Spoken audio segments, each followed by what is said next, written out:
Shalom a todos, bem-vindos ao canal Ouça a Torá. Vamos continuar a narração do Pirkei Avot, capítulo 4, Mishnah 9. O Rabi Ishmael, seu filho, do Rabi Yossi, diz: aquele que se abstém de julgar, livra-se da inimizade, roubo e juramentos falsos, enquanto que aquele que se envaidece por apresentar seu julgamento demonstra ser tolo, malvado e ter espírito arrogante. No sentido literal, este ditado nos convida a nos afastar do din, lei. Mas há dois modos de se envolver com a lei: num processo ou como juiz. Portanto, esta Mishnah pode ser interpretada de dois modos diferentes. Primeiro, um judeu deve evitar um litígio e evitar a todo custo se envolver com o longo braço da lei. Mesmo que tenha reivindicações válidas e direitos para fazer valer, não se sinta impelido a levar o assunto ao Beit Din, o tribunal rabínico, ainda menos perante uma corte não judaica. Não é preciso insistir na letra da lei. Há um nível mais elevado de relacionamento do que a justiça, uma lei mais excelsa pela qual viver: a retidão. O judeu religioso se esforçará para ser um Hassid, que vai mais além das exigências e estreitezas da justiça. O Hassid não insiste em exigir até o último centavo. Está disposto a renunciar a um pouco da sua parte, se com isto evita a controvérsia. O Hassid, como leremos adiante numa outra Mishnah, é o tipo de pessoa que pode dizer de bom grado, quando necessário: o que é teu e o que é meu é teu. Como indicam os nossos sábios, destruição e ruína podem atingir toda uma cidade ou nação se sua população insistir impiedosamente na justiça rigorosa em cada assunto insignificante e recusar-se a agir com clemência. Para manter uma comunidade vivendo e trabalhando serenamente, precisamos lubrificá-la com o óleo da boa vontade, e todos devem estar prontos a agir com tolerância e dar um pouco, senão o atrito aumenta, ao ponto de o maquinário das relações humanas quebrar e a comunidade se autodestruir. Se recorrer aos tribunais com o ardor da ira justiceira, no mínimo você despertará ressentimento e ódio. Mesmo se você vencer, pode perder algo mais importante: a boa vontade das pessoas à sua volta. Além disso, a avidez e a ganância são contagiosas. Se você ficar exigente e rigoroso procurando proteger os seus direitos e posses até o último pingo no i, as pessoas com quem lida começarão a fazer o mesmo. Os outros sabem jogar esse jogo tão bem quanto você. Não os obrigue a fazê-lo. Existe ainda a possibilidade de você estar enganado em suas exigências e os fatos não serem como pensa. Talvez, mediante um tecnicismo legal, você consiga o dinheiro reclamado, mas, na verdade, ele não lhe pertence. Às vezes, acreditando estar certo, você pode jurar e fazer declarações que na verdade são falsas. E na zelosa busca por seus direitos, você pode tomar o nome de Deus em vão. Abstenha-se de litígios e ações na justiça, diz o Rabi Ishmael, e você se afastará do ódio, do roubo e do falso juramento. Do ódio, porque não gerará inimizade levando as pessoas ao tribunal. Do roubo, porque tomará propriedade alheia mediante decisões judiciais falhas ou desumanas. De juramentos falsos e impróprios, porque fora do tribunal você não será movido a fazer um juramento devido a uma apaixonada, mas errada convicção de certeza. Consideremos agora a interpretação alternativa e que o nosso sábio esteja nos advertindo seriamente para que nos afastemos do papel de juiz de um tribunal. Não é difícil descobrir o porquê. É um assunto nada simples o de tomar uma decisão justa e objetiva num caso civil ou criminal. Se fatores subjetivos ou predisposições influírem a sua decisão será equivalente ao latrocínio, pois estará roubando a pessoa que injustamente considerou culpada. Ademais, as sentenças injustas ou justas impostas à pessoa que não as podem aceitar de bom grado irão granjear-lhe inimizade, e então, no transcurso de casos penosos, estará comprometido a tomar das pessoas juramentos indignos e falsos pelos quais talvez seja influenciado. Em conjunto, a magistratura não é uma responsabilidade invejável. Evite-a a todo custo e mantenha-se livre de inimizade, roubo e juramento falsos. Lembre-se do dito popular: os tolos se precipitam para o lugar pelo qual os anjos temem caminhar. Aquele que se envaidece, gás-libô, por apresentar seu julgamento, demonstra ser tolo, malvado e ter espírito arrogante. Literalmente, o texto fala de alguém cujo coração está engrandecido. No indivíduo maduro existe uma determinada proporção entre coração e cabeça, entre emoção e razão. As nossas ambições e anseios devem, de algum modo, ser proporcionais à nossa capacidade. Se permitirmos que os nossos anseios, sonhos e ambições ultrapassem as nossas aptidões, a frase gás libó pode ser aplicada a nós, pois neste caso teríamos um coração superdimensionado e as nossas emoções nos sobrepujariam. O mesmo se aplica ao presunçoso candidato a juiz. Ele acha que tem a sabedoria do rei Salomão. Na realidade, porém, provavelmente não tem capacidade nem preparo necessários. Simplesmente mostra sua arrogância ao buscar a glória imaginária de dar a sentença. O homem assim estabelece a nossa Mishnah. É um tolo, pois quando os seus julgamentos forem tornados públicos, só provocarão riso, escárnio e recursos a outros tribunais. Mas isto é mais do que um torpe anseio por descobrir a sua própria insensatez. Ele também é malvado, pois, ao ser incompetente, pode facilmente decidir um caso em favor da pessoa culpada. Uma ambição tão desmedida, se satisfeita, poderia levar a atos sem integridade, sem sentido de justiça ou como consequência ao mal. Além disso, se esta pessoa presunçosa estiver ligada formalmente ao judaísmo, ou, pior ainda, se for um rabino, sua incompetência seria nefasta não só para si mesmo, como às vítimas de sua autoconfiança, e também se refletiria prejudicialmente sobre a Torá e causaria um Hilul Hashem, a profanação do nome sagrado. Este ensinamento tão autêntico é aplicável com notável força a julgamentos e sentenças segundo a lei judaica estabelecida pelos preceitos da Torá. Há muitos que estão dispostos a servir de bom grado com o coração ampliados. Com que frequência os leigos discutem as opiniões dos rabinos, presumindo ditar sentença em matéria de lei judaica? É muito paradoxal, pois encontramos homens de negócio que em qualquer outra área da vida estão conscientes da sua própria ignorância e que, se tiverem a menor dúvida sobre as mercadorias que devem adquirir ou fabricar, haverão de chamar um especialista e uma autoridade no assunto, sem hesitar por um instante sequer. Contudo, quando se trata do judaísmo, estão serena e fartamente seguros da sua grande competência.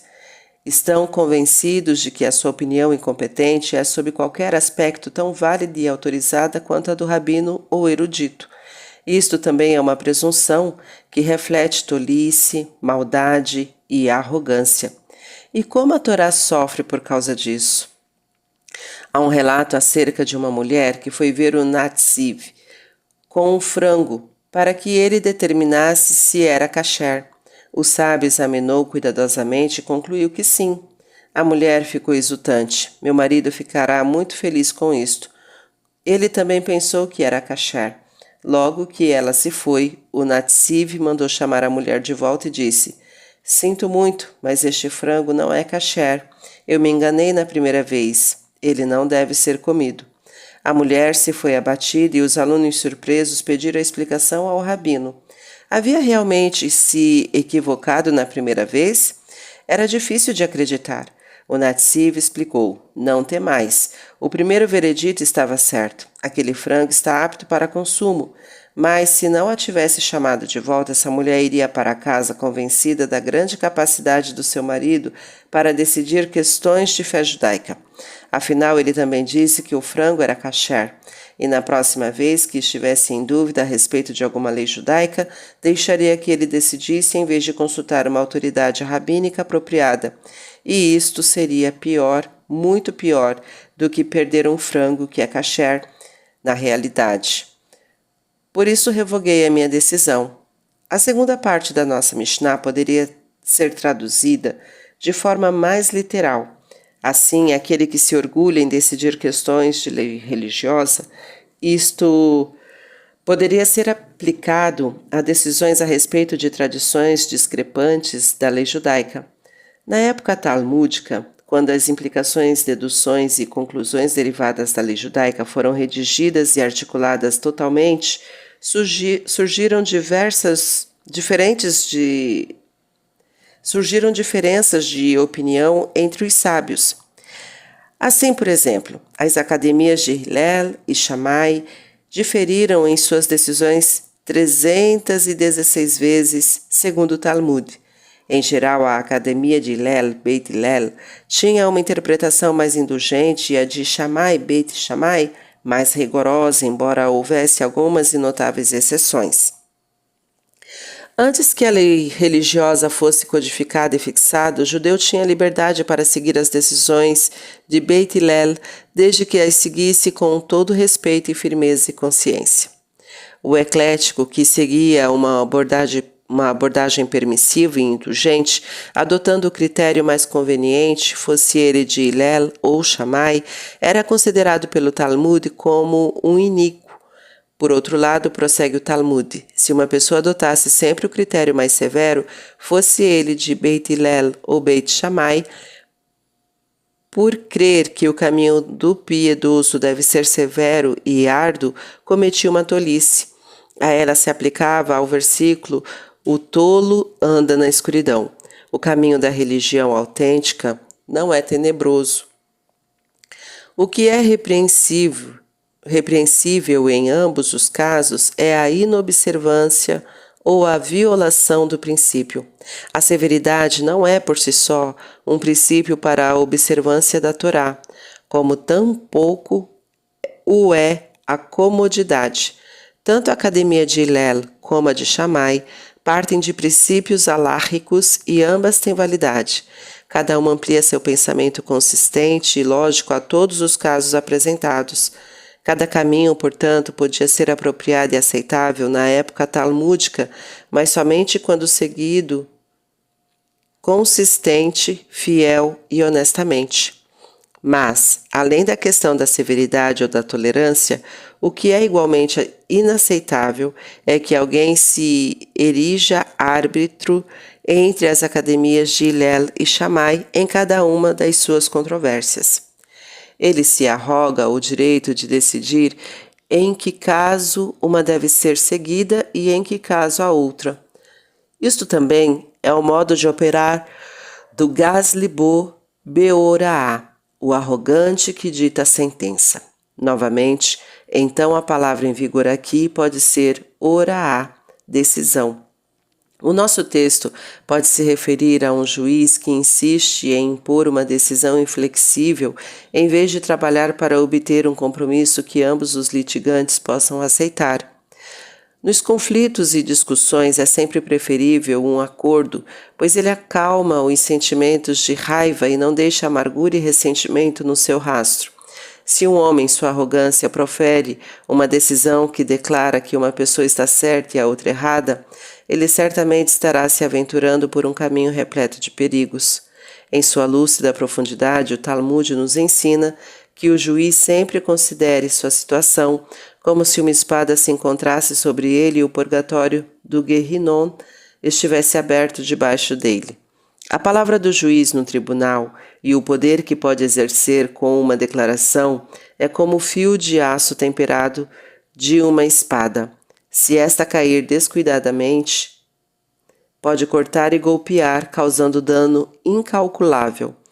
Tão enorme é a responsabilidade do juiz e tão precária a sua posição, que um passe em falso em qualquer direção e uma só sentença pré-concebida para ajudar a um amigo, a espada cortará erradamente, e que o juiz não se abrigue nem se orgulhe da ideia de que pode simplesmente infligir dano a outros e permanecer imune ao castigo. Todo ser humano colhe os frutos dos seus atos. Não só lhe foi confiado uma espada com a qual deve cortar com extrema precisão para não causar um dano injusto, mas, diante dele, se encontra aberto o purgatório. Se chegar a fazer uso impróprio do seu poder por arrogância ou presunção, ele pode perder a sua parte da vida no mundo vindouro. O certo e o errado, a verdade e a falsidade, e a justiça e a injustiça estão separadas pela espessura de um fio de cabelo. Somente se estiver consciente da seriedade de sua tarefa, o juiz poderá cumprir as suas obrigações corretamente. Talvez por causa da responsabilidade que se implica, a lei judaica exige que o Beit Din habitual seja integrado por 3 juízes. 3 mentes pensam melhor que uma. E assim, a carga é responsabilidade compartilhada. Uma coisa fica clara: o cargo de juiz e o poder de decisão sobre seres humanos em conflito não é uma simples fonte de prestígio e riquezas, como os nossos sábios perceberam com sua visão penetrante. E para um juiz, o caminho para o inferno pode estar pavimentado de presunção e arrogância empolada. Capítulo 4, Mishnah 10. Ele, o Rabi Ismael, dizia: não julgue sozinho, pois ninguém pode julgar sozinho a não ser um Deus. E não digas aos juízes: aceitem a minha opinião, pois são eles que têm de julgar, e não tu. Agora o Rabi Ismael, filho do Rabi Yossi, dirige-se à pessoa que se encontra na posição de juiz, até mesmo um homem modesto, que de modo algum pretende ter grandes qualidades e preferiria evitar tamanha responsabilidade, pode sentir que em seu tempo e lugar não há ninguém melhor do que ele e que alguém deve assumi-la. A ele os nossos sábios advertem: se vais tomar parte de um tribunal, pelo menos não julga só. Por mais qualificado que sejas, ainda és humano, inevitavelmente falharias ao tentar formar um quadro completo sob todos os aspectos, e tua opinião pode se revestir de algum tipo de preconceito. Só o soberano supremo do universo tem a capacidade de julgar por si mesmo e, portanto, somente ele tem o direito de fazê-lo. Quanto a ti, que nem sempre podes ver todos os lados e aspectos de um quadro judicial, une a tua opinião aos pensamentos dos outros e que eles julguem junto contigo. Se fores uma vítima inconsciente do teu preconceito, trabalha com os teus colegas para pronunciar uma sentença. A clareza e lógica de um pode equilibrar ou anular o preconceito do outro. Várias mentes trabalhando em um conjunto podem se aproximar mais do ideal da justiça perfeita. Alguns comentários observam que, segundo a lei da Torá, uma pessoa pode integrar um tribunal sozinha em disputas relacionadas a dinheiro ou bens. Para isso deve ser um murre larabim, alguém reconhecido, em geral como especialista. A respeito desta lei, dizem as exegeses, o nosso sábio formulou sua advertência. Mesmo se você for suficientemente entendido e autorizado legalmente, não conduza o caso se estiver sozinho. Somente um pode confiar absolutamente em sua onisciência e só ele pode ditar uma sentença infalível sem precisar de ajuda. Esta frase encerra uma ideia mais profunda. Ninguém pode julgar sozinho exceto o único. Em última instância, a justiça perfeita requer restituição, desagravo e reparação. Para equilibrar os cálculos com precisão, cada erro deve ser corrigido e cada dívida paga com exatidão. Que ser humano pode ler corretamente o livro que contas do outro? E quem é sábio bastante para ditar uma sentença absolutamente justa em virtude de todas as circunstâncias de um caso, tanto as conhecidas como as desconhecidas? Porque o julgamento é Deus. Declaram as Escrituras: só o Todo-Poderoso e Onisciente Criador e Soberano do Universo pode ordenar e arrumar os fatos e circunstâncias de modo que o destino de cada pessoa, cedo ou tarde, seja merecido. Somente a divindade pode fazer com que um erro seja realmente corrigido e a reparação adequada. Se a Torá estipula que alguns seres humanos devem integrar um tribunal e ditar sentenças, isso significa